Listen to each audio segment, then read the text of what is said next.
Legend tales of a place where the booze flows freely and the stories are always entertaining. If you were bold enough to seek out such a place, head 13 miles down the Tuscan Highway to a tiny blues joint known as the Townsmith Tavern. Once there, enjoy the ride. Ladies and gentlemen, you are listening to a UA production of Beer, Blues, and Bowl. Excuse me, you can't say that. You're gonna lose your family-friendly rating. You're gonna corrupt the kids. BS! A podcast that invites you to grab a cold beverage, pull up a seat, and enjoy time with friends. And here are your hosts, Howard Blues and the Mark Kidder.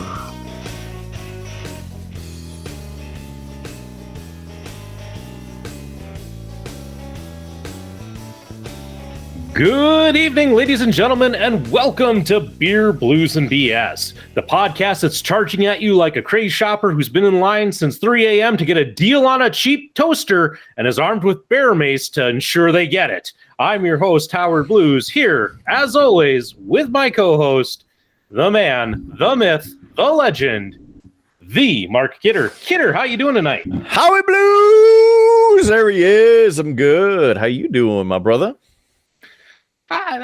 Doing all right. It was a nice, relaxing day today, so can't complain. Was that a story from early today, 4 a.m. perhaps, when you were out and about searching high and low for those Black Friday deals? I don't do that crap. No. Now that is a bald-faced lie, because you have done that. Only when you have drugged me out to do it. I didn't say drug you. You're like, yeah, okay, I don't have anything else better to do, so let's go. Why not? What else are you going to do at 4 a.m.? Sleep. Apparently not. Yeah, no, that didn't happen. There was a news story a couple years ago about, I think it wasn't over a toaster though. I think it was over like DVDs. Somebody actually broke out mace and like maced a bunch of people at Walmart during a Black Friday.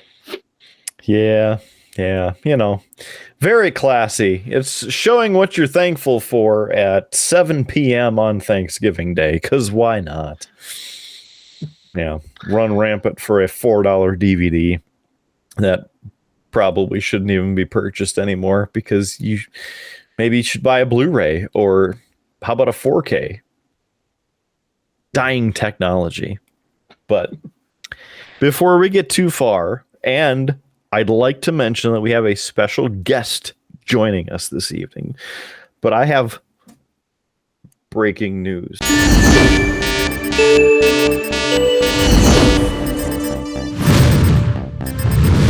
This is earth-shattering news, Howard. Would you like to hear it? Yeah, I guess so. I mean, it would be bad if I said no, and then, poor future Howard. I was wondering if we're going to say no. Yeah, was wondering, because then I'd just sit here and stare at the camera. So, the breaking news. I did not go Black Friday shopping. At all. Like, I didn't go to any of the stores to buy anything. I didn't go online to buy anything. I did not do any Black Friday shopping, and that is breaking because it's the first time in 22 years that I haven't done it. I don't know what's wrong with me. Maybe I need a beer. Maybe that's what it is. I think you just came over to the, reasonable side of people. But, I mean, toasters for the low price of whatever they're going for this year. Or maybe you need a Roomba for like $1 million cheaper than what they're normally priced the day before the sale. I don't know. Right? Just the day before. I don't know. All right. Well, we'll forget about that for now. I'm getting thirsty, and we need to bring in our special guest for this evening. Gentleman that I have known for several years now, and we've been through it, shall we say, in one reason or another. And this good friend joining us tonight from a bat cave from beyond. It's JS Gunslinger, the Triple B Armorer. Welcome to the show. Well, good evening, guys. Glad to have you along for the ride tonight. An avid listener. What is this? Long-time listener, first-time caller, basically. Yeah, you could go with that. I like what you're doing there. I've listened to that particular radio show for a good part of 20 years. Yeah. So you're on the show tonight finally after many, many, many weeks of saying, yeah, you should be on the show one of these days. And you're like, yeah, I should be on the show one of these days. Today's the day. Yeah, that's kind of how most of my life goes. Is yes, one of these days I need to do this, whether it's, the basement project that you can see behind me or one of the other 400 things I have on the to-do list. I thought you're just going for the aesthetics there, making the room look even longer because of all of the beams and, you get that like tunneling effect. Well, I got to do something to help with my, how we say, vertically challengedness. Figured if I make the room behind me look really big, maybe it'll add some inches or maybe a foot to me. Sure, yeah. If all else fails, I believe in the options menu, you can blur out the background or just set a different picture. So then you're, overlooking a nice mountainous valley or something. I don't know whatever this option has, but it looks nice the way it is too. I did play with that. I was hoping to have a wall of barnwood done behind me, but I did not get to the barnwood today. The tractor project took up most of the day. That's how those goes. Literally throwing a wrench into your plans. Yep, and into my thumb, which is currently bleeding. Again? Yeah. So I managed to smash my thumb with a hammer a week ago, hanging a gate for the horses. And then 20 minutes ago, I was removing an oil pump from a John Deere tractor, and the ratchet found the end of my thumb as I slammed it into the engine block. We gotta get you some titanium gloves or something, man. You it's like weekly or bi-weekly when you something ends up doing something to a digit. Like you're gonna run out of digits or something. Come on. I don't think I have one that doesn't have a scar on it somewhere. So it sounds like you need a drink. That's what it sounds like. I mean, whatever. Okay, well, it's our What's on Tap segment. You know how this goes. What do you have over on your end of the little corner of the planet tonight? I got a couple things, actually. Starting with one of my favorite new finds is Bullet Bourbon. They make two of them that I know of, three of them actually. There's a single cask. I did not get that one. This one is the Bullet Bourbon Frontier Whiskey, distilled and aged in the Bullet family tradition. It is a Kentucky straight bourbon whiskey made using our family's high rye mash bill and pure Kentucky limestone filtered water. And it is 45% alcohol and 90 proof. Woo! And I will be not drinking that straight. I cheat. I use the bold Canadian ginger ale. If you haven't tried the bold stuff, it's really good. Doubling up on the ginger on that. I do enjoy that. Yep. Yes. The whiskey and the bullet. Bite. Yeah. So you get a bite from the whiskey and from the ginger itself. So. And if I polish off 2 or 3 of these, I have some Leinenkugel's chocolate dunkel to go with after that. Now, I think Howard might be interested in those. You sent me a picture a week or two ago. I forget how long it's been already. 2 weeks ago, actually. Now I remember. So, do you have one of those handy? I do. I have multiples, actually. So this one is the Leinie's chocolate dunkel. I found this on a whim when I went to the liquor store over by Runnings, the big one. It is a lager with cacao nibs and natural chocolate flavors, 5.5% alcohol. And Leinenkugel's chocolate dunkel is a smooth, drinkable, and decadent lager that delivers notes of semi-sweet chocolate and surprisingly crisp and refreshing finish. Oops. It's the perfect beer for those special holiday gatherings or a chilly winter night. Thanks from the Line and Kugel family. How about that? Yeah, it's basically alcoholic chocolate milk, and it's wonderful. Does that sound like one that you'd like to try, Howard? I don't know that I'd be like jumping with joy to try it, but yeah, I'd give it at least a shot. I mean, I've drank worse on this show. I guarantee you it's better than the pumpkin beer you had last time. Yeah, I mean that was a low. That was a rough night. Yeah. I would hope it's better than an IPA, but that's just my take on it. I like IPAs, so yeah, that'd be. He's a little demented, but it's all right. We still love him. Yeah. So the Line and Kugel, because even though you have unopened couple cans next to you, you've had it before. So your overall rating, you like the taste, aroma, etc. What rating would you give that? I'm going to give that one probably about an 8 out of 10. I like dark, heavy chocolate, like stouts, cream stouts, chocolate beers. That's my thing. I like the really, really dark, really heavy, thick beers. Almost the thicker the better. Unless it's like 95 degrees in the summertime, and then it's milk was a bad decision. And then it's and then it's like summer shandy or something. But we won't go to the cheerleader beer. Yeah, it's too bad you weren't around. Let's see, was that last week already with the Brewmaster Local Geek?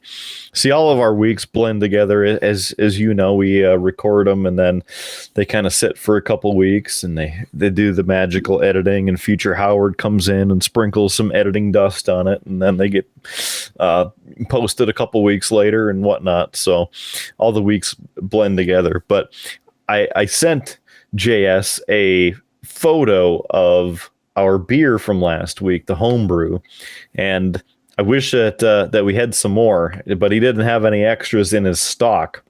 That's all because this one, what did he say it was? Almost 11% alcohol.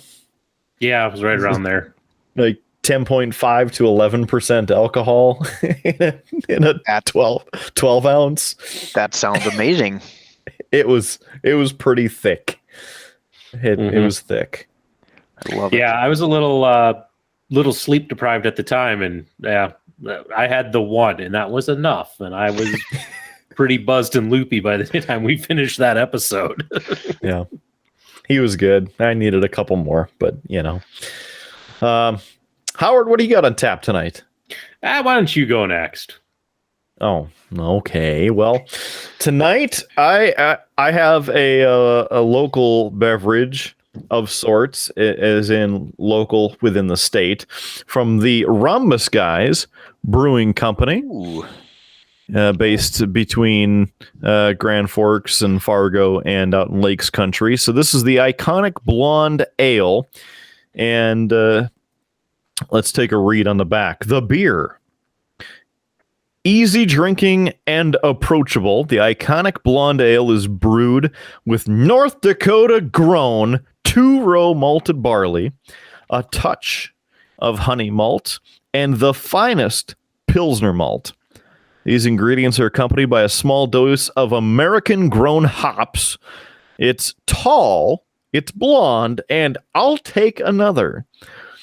And as I mentioned, the Rhombus Guys Brewing Company. So it's owned by the same guys who own Rhombus Guys Pizza, but they have their own brewery in Grand Forks. So it is officially in Grand Forks in the old Metropolitan Opera House. The mission from them is to bring you great beers at every occasion. So sit back, relax, enjoy the ride. That's our line. Don't be a square, drink outside the box. No, drink outside the box here. It's a 12 full ounce can, 4.8% alcohol on this. And again, on the side, they say proudly brewed in El Forco Grande, North Dakota, right there. So let's give this iconic blonde ale a taste. Has a nice light aroma on it.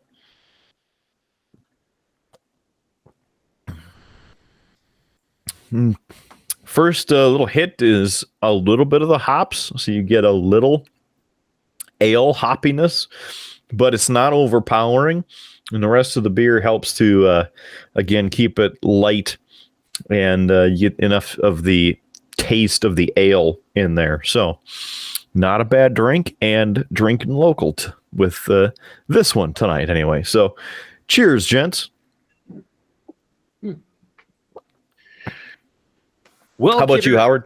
I'm bringing out one that you brought to me, and it's been on the show before, so I don't need to speak a lot about it. But I am drinking one of the Avalanche Amber Ales that you brought when you were down in Des Moines, I think is where you got it.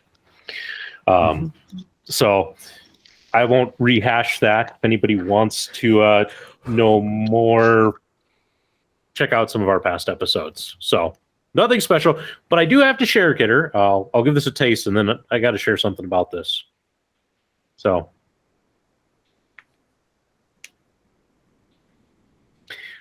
yeah, it's not bad. If I recall, Kidder, your comment on this was that it was an easy drinker, and I can see that. I can see that. A tasty, easy drinker. Yeah, but Kidder, you gave me two of these, and I only now have one because I took one with me last night out to the ranch because I knew this isn't something you can get around here. So, of course, I shared it with my dad. And, hey, I now have a Howard's Dad beer review, as we know how great these are. His take on this was, it's nothing special. Why would the Avalanche partner with this? Do they have a losing record? So it isn't lake beer. Come on. So this is big. That's my dad's review of this beer. So there you go. So it almost sounds like he compared that to one of the fancy Busch lattes. That's kind of, yeah. But I don't. Does he drink Busch every once in a while? I mean, I don't think I've ever seen him with a Busch in his hand. Busch Light. It depends what's in the beer fridge down at the shop. Because for JS's knowing, my dad is in a dog training group, NAVDA Hunting Dogs. So that's the North American Versatile Hunting Dogs Association. Okay. And they do dog training out on his property during the summers on Tuesday nights. And he has a beer fridge in his shop, which is right kind of by their training grounds. And his rule is you can help yourself to beer, but you have to put a beer that's of equal value or worse back into the beer fridge. So they end up with some pretty horrendous stuff by the end of the season in there. So I can't say that I've seen him drink Busch a lot, but it probably has happened. So I'll give you that. So he prefers hams if he's going to drink a crappy beer. Ooh. So yeah. Yeah, that's a good one. It's right up there with the Old Milwaukee. The beast. Yeah, that was my grandpa's beer. Was Old Milwaukee. Right next to his glass of buttermilk. Yeah, you're telling me. What do you got here? Is this? I don't know what that is, and it smells funny. So I'm not going to drink it. Yep. No. I don't know that I've ever shared a beer with my dad that he's actually enjoyed. So it's always a good time when I bring him beer. So I get a good reaction. So There you go. I'm kind of disappointed. I mean, I thought that would be, enough flavor and an easy drinker for him to enjoy, but not today. Yeah. No, not a fan. He was not a fan. Like he didn't say that it was terrible. He just said it was nothing special. Like, why did you bring this out here?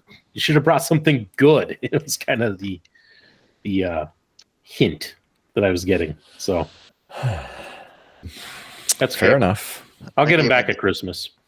I gave my dad a drink of this chocolate dunkel here, and he took one sip and went, nope, and handed it back to me. Well, that was the only explanation, was nope. Yeah. One time many years ago, I had bought, and it was a pumpkin beer. I should have learned my lesson from that the last time, but it wasn't after one of the beer tastings from Happy Harry's, was it?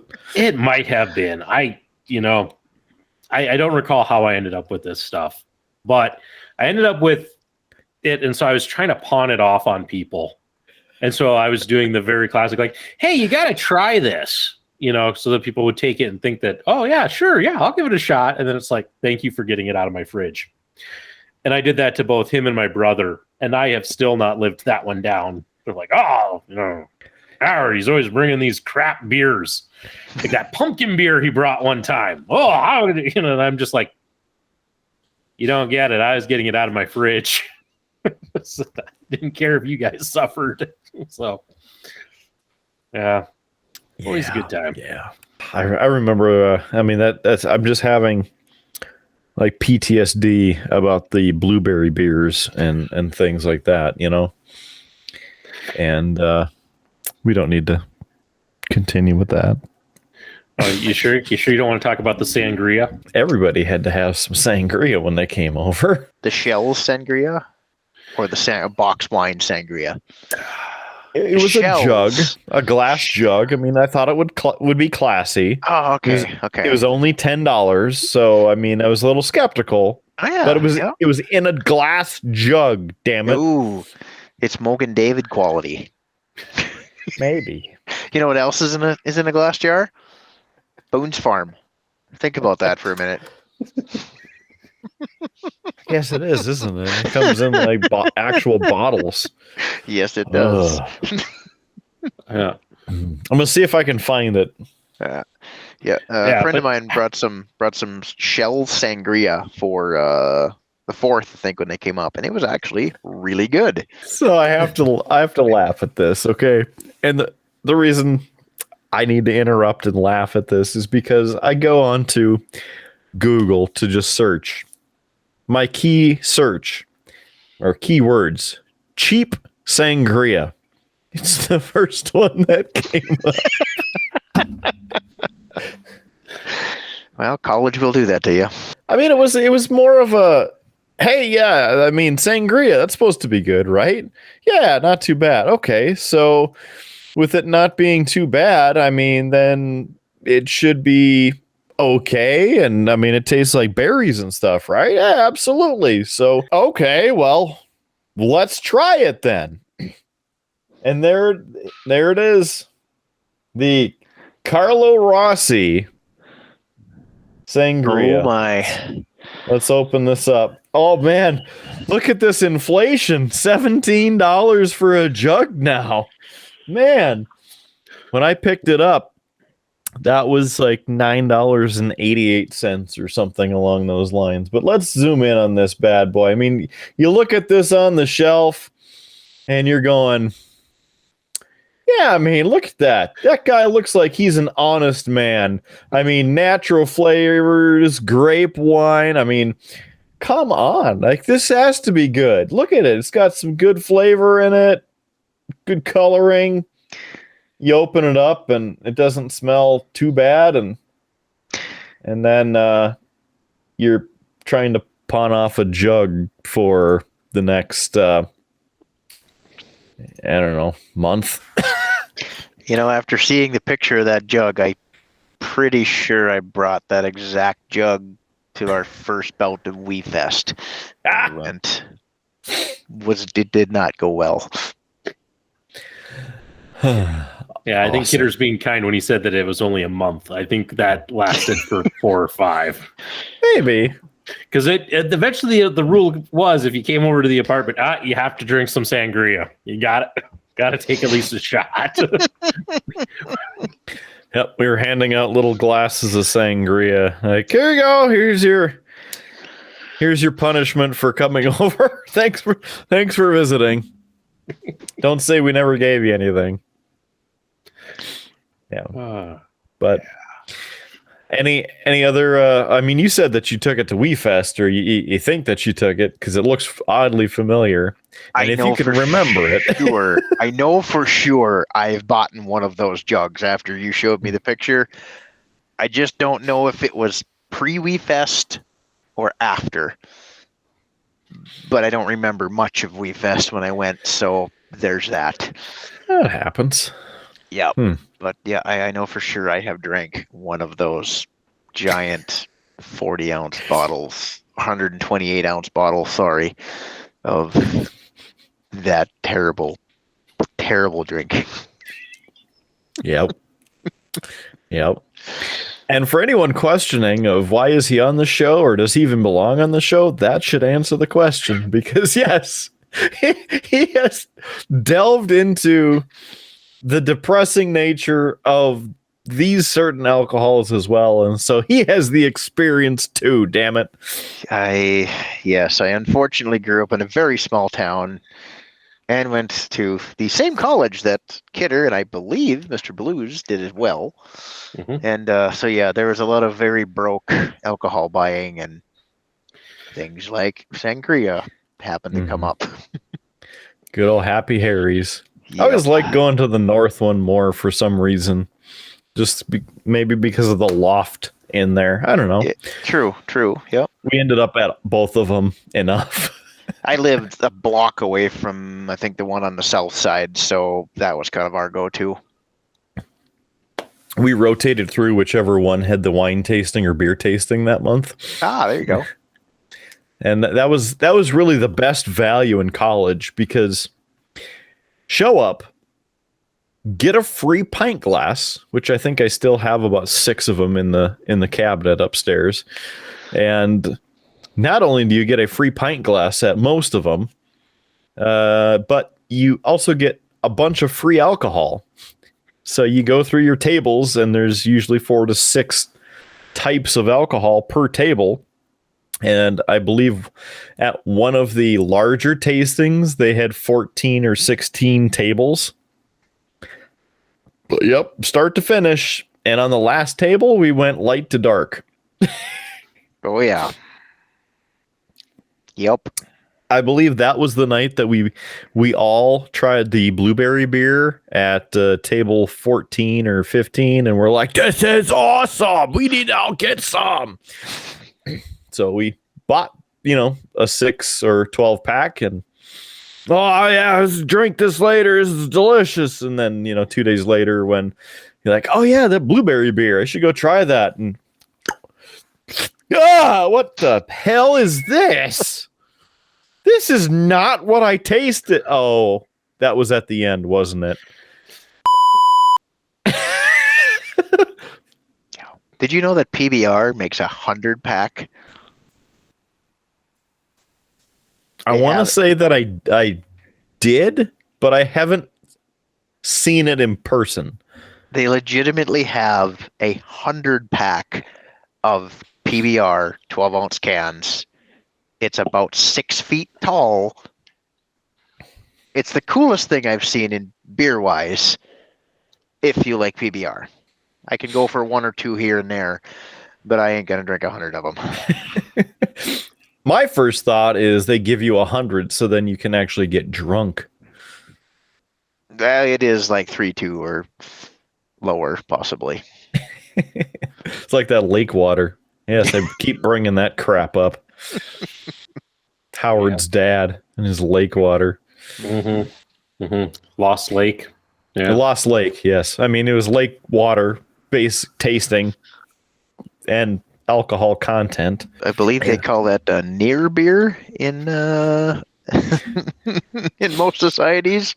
See, I think it was legitimately beer. Like it was a 30 pack of cheap ass beer. Oofda. Now, here's a question. Have you had beer 30?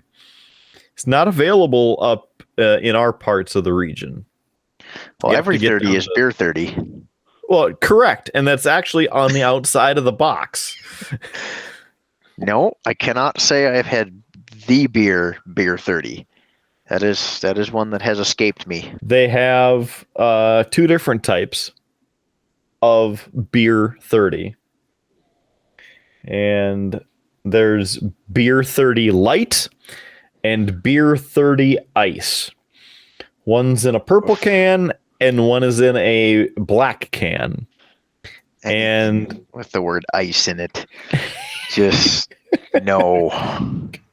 So the thing about this is, as far as I know, you can only get it down in the Midwest or more Midwest areas. But here's the light can, so you can see light, and then the ice cans right there are basically black, and it says ice.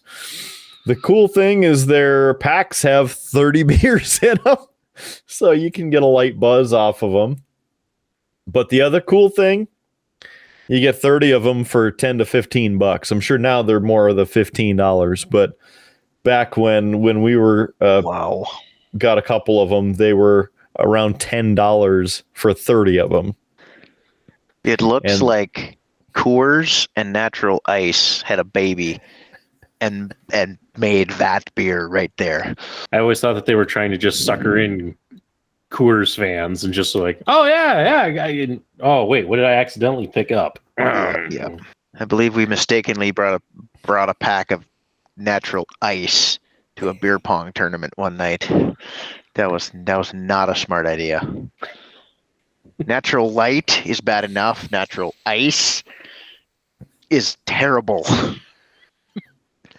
Especially when you have to shotgun 20 of them in a night. That's kind of what the beer 30 is too. I found a page with the information on what it is. So they're 12-ounce cans. The alcohol percent by volume is 4%. So you at least get a little bit of alcohol. It's made in Wisconsin by the Melanie Brewing Company, available year-round, and most of the ratings are between 1 and 3 out of 5. Oof. Which is kind of depressing on this whatever site that talks about the beer ratings, but I haven't seen it available up here. That was apparently a Nebraska thing for a while, and so Brother Nico ended up bringing up I think 2 30 packs of each. And then I threw them a cool 20, and they went in the fridge. It's almost cheap enough for target practice. That's like Shasta Cola price. Get you some Mountain Lightning and cola. Not even a curtain, just cola. Mr. Pepper before he went to college. yes, Mr. Pepper. And then, but I believe they had 4 different kinds of cola. They had purple cola, they had the red cola, they had brown cola, which I think was supposed to be root beer, and I believe they had like a blackberry cola or something as well. But the only way you could tell the difference was the color of the cans. Kind of reminds me of this because they both tasted about the same. So maybe that was the trick. Yeah, they put the same beer in both cans. And, oh yeah, this one tastes better than the other one. Shasta even made a 3-liter bottle at one point in time. I don't think they still do, but I remember those. I hated them because they're so freaking awkward. I remember the 3 liters fondly from birthday parties. Yep. Oh, somebody went to the dollar store or Walmart or something and got the 79-cent special. Yep. Does this even have any carbonation in it? It's just sugar water. Yeah, no carbonation, no caffeine, sugar and water. Here you go, children. Don't drown in the swimming pool. Yeah. I am unfortunately not finding this on the internet other than people reminiscing of, yeah, I remember that being available back in college, things like that. Even Amazon doesn't have it, so that tells you something. Ouch. But you can buy a Beer 30 sign. So Well. there's that. Well, I'm down drink number 1. All right. Let's open a Liney's. And what's the percentage on that again? 5.5. Not too bad. 12 full ounces, it looks like. It is a full 12 ounces, unlike that 11.2 or 11.5 ounce cheerleader thing that you had several times on the show. Yeah, there's still one up in the fridge. I might have to get it by the end of the show. You even pawned one of them off on me when I was over there. Yep. But if I remember correctly, you're like, Dad, I mean, it's not bad. You're going in knowing what it is. So it's not bad. Yeah, if you'd have poured it in a glass and given it to me, I may have spit it out. But knowing what it is in a can, it could have been worse. Yep. It could have been pumpkin. Could have been. Could have been. I got to move on to my second one as well, and going with the ever classic Bud Select for the the number 2. Bud Select. Yeah. I just pretend it's a little bit more peppery Bud Light.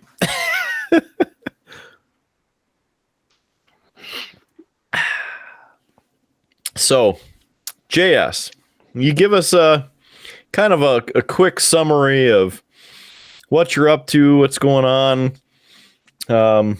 If you want to go down the list of things you're involved in or what you're thinking about doing, your hopes, dreams, we got plenty of time. Hopes and dreams. Well, we don't have enough time for that because there's a lot. Most of them are never going to happen. But me too. So I spent nearly 10 years working for the government. We'll leave it at that. Mr. Yeah, we'll leave it at that. And have some great memories. Made some great friends. After my tenure with the government, I decided to pursue my own business and started doing spray foam insulation. I kind of bought the thing on a whim. I was looking for a turnkey kind of type business. I was hoping for like a hydraulic shop or a small engine repair or something of that nature, and stumbled on a guy selling a spray foam trailer and went, you know what? I could do that. That's a great idea. And I bought a trailer, taught myself how to spray foam, and for the last year and a half, it's been actually going pretty darn well. So, that's my main gig right now. My wife and I also own a pet grooming salon here in the Bismarck area, which we've had that one for 7 years now, and the business is going wonderfully. We've got an awesome staff. I can't talk more highly about the staff and whatnot we got going there. So that's been a great one. I started working construction when I was 16, and I've kind of jumped between the government and the construction ever since then. So yeah, I've been into the shooting sports. I've done competition. I've been a hunter since I was in diapers. Won a handful of local competitions. I've never done anything on a national circuit or U.S. circuit yet, but that is on the bucket list. I'm a fairly accomplished shooter, but do gunsmithing, and then kind of have a knack for making engines run. So yeah. Current project we're working on now is we bought a 3010 John Deere from the neighbor that's been sitting for 2 years and is completely stuck. Engine is locked up solid. I actually bent a 3-foot pry bar trying to move the flywheel on this thing here a little bit ago, right before smashing my thumb on the oil pump. But glad we're getting the timeline associated on that now, so we have along the way. Yeah. Yeah, so we call it quits for the night, so I could make our appearance on our wonderful show here, and we're gonna hit her again about 8 o'clock in the morning and tear probably into the top end. I get the whole bottom end torn apart, so we're gonna tear into the top end and pull a head off and see if we can figure out why this thing won't move. But yeah, Awesome. Maybe just douse it in WD-40 and then let it sit for another day. Just let it soak in. For those listening that do engine work, Marvel Mystery Oil works wonders for stuck engines. Take the spark plugs out, fill the cylinders with about a cup of Marvel Mystery Oil, and let it sit for about 2 months. Come back to it in a couple months, and almost always you can get the thing to start moving and get it unstuck. There was one we had to take a sledgehammer to open it up, but it happens. Awesome. Yeah, that's a little bit of. So you get everything here on Beer, Blues, and BS. You know, Exactly. You get alcohol tips, you get gaming tips, you get hockey tips, you get engine tips. Hey, man, how could anybody not love this show? Right? Right. I will say that I believe it's only been once where Kidder has called me to change a tire for him. Oh yeah. That was a good one though, because I didn't just get a nail or a sliver, something that made it kind of deflate. No, I found the whole pocket knife. Yep. The whole thing. Mm-hmm. Even part of the handle was there. Yep. The whole blade ended up sideways, and the I don't know what, the eighth of an inch of it was sticking out the bottom, I think, and then went back on the road and found the rest of the pieces of the knife. Just hit it just right. Driving along, whack, and here, tick, tick, tick, tick, tick, tick. What the hell? Made it another 2 blocks, and the tire light came on, the pressure light, and I'm like, what the hell? Another 2 blocks, stopped, get out and checked. I'm like, why'd my tire going flat? What the hell? Can't see anything, and got in, drove forward a little bit, and see the little edge of the end of it, and I'm like, oh, great. Yeah. Thanks for full-size spare tires. That's right. So, Howard, I heard the episode about your skeet challenge with your brother and your dad. I'm quite impressed. Skeet is not one that I've done a lot. I've done a little bit of it. Depending on the shotgun, I'm not bad. Most of my stuff is short, so the skeet range and trap range, it's not good. I run a extra full turkey choke just to get a little bit of extra range out of there. But yeah, my stuff doesn't work good for trap. Yeah, no, I was surprised by my shooting in that case, because I don't think I even ever shot that good before, when I would go out hunting with my dad regularly. So the fact that there was like a 17-year gap and first time shooting in all that time, and I was pretty happy. I did hear later that there were some grumblings about how well I did, and maybe some accusations behind my back that I had been like signed up with some gun club and been practicing at some point. But yeah, that's not the case. I think I had a pretty lucky night is all I can say. So nice. When you brought up the 16 gauge that you got to use, it brought back a lot of memories. We have an old Sears and Roebuck bolt action 16 gauge that we got from my grandfather, and he would experiment with shotgun shells.